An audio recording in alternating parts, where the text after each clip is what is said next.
Alloh taologa yana ham yaqin bo'lish, qurbat hosil qilish uchun nafl zikrlarni qilish yo'lga qo'yilgan.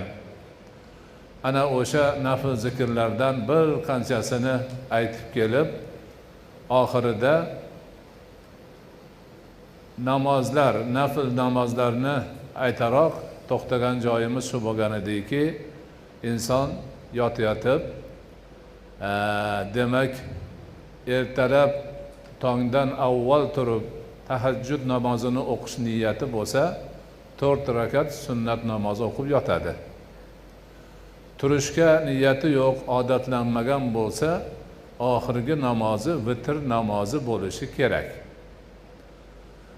Ana endi o'sha tongda turaman, tahajjud namozini o'qiyman degan odam 4 rakat sunnatni o'qib yotgandan keyin nafl namozni vaqti kelganda turadi. Tahajjud namozi eng afzal vaqti kechaning oxirgi 3-bo'lagida bo'ladi. Tahajjud namozi demak qiyom namozi ham deyiladi. Bunda inson o'rnidan turmog'i bor, bezovta bo'lmog'i bor. Ana o'sha tahajjud namozini bir uxlab turmasa, tahajjud namozi bo'lmaydi. Xuftondan keyin bir uxlab turib, keyin o'qiladigan nafl namozni tahajjud namozi deydi, tungi namoz deyiladi. Dinimizni avvalgi bosqichida kechasi bedor bo'lib, qiyomul layl qilish, tahajjud namozini o'qish vojib bo'lgan. Qur'oni Karimdan oyat tushib, Rasul akram alayhisolatu vassalomga xitob qilib, qumul layla, kechani bedor qoyim bo'lib o'tqiz degan buyruq bo'lgan.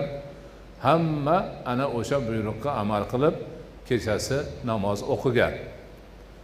1 yil muddatdan keyin Alloh taolo o'zi har bir narsani bilib turganligini e'lon qilib, bu ish endi ixtiyoriy nafl ibodatga aylanganligini e'lon qilgan.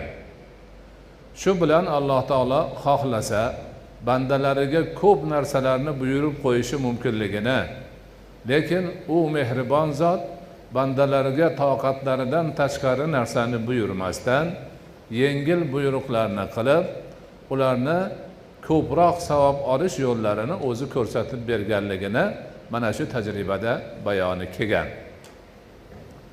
Ana Alloh subhanahu va taolo Qur'oni Karimda auzubillahi minash shaytonir rojim va minal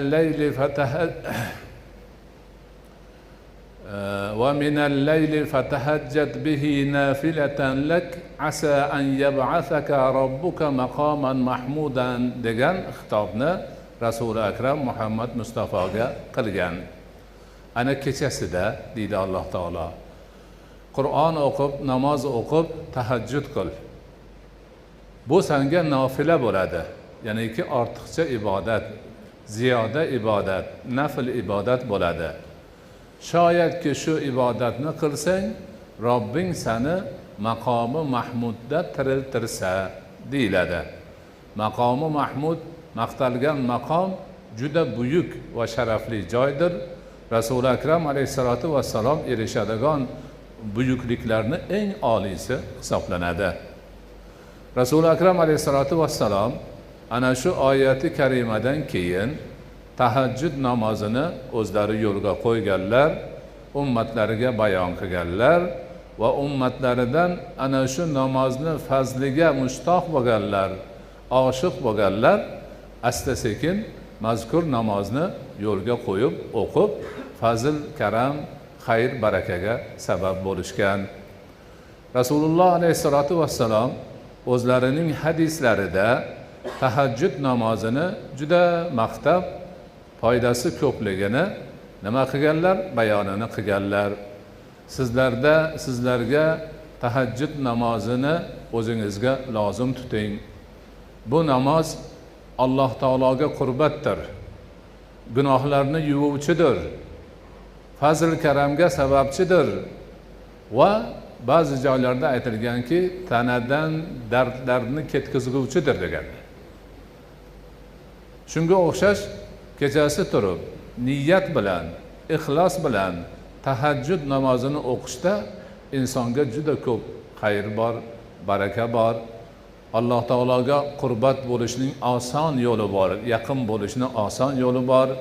Fazilatlar juda ham ko'p. Mana shu namozni o'qish nihoyatda fazilatli. Kim xohlasa buni qiladi. Hammaga majburiy emas, avval ham doimiy ravishda takrorlab kelayotganimizdek.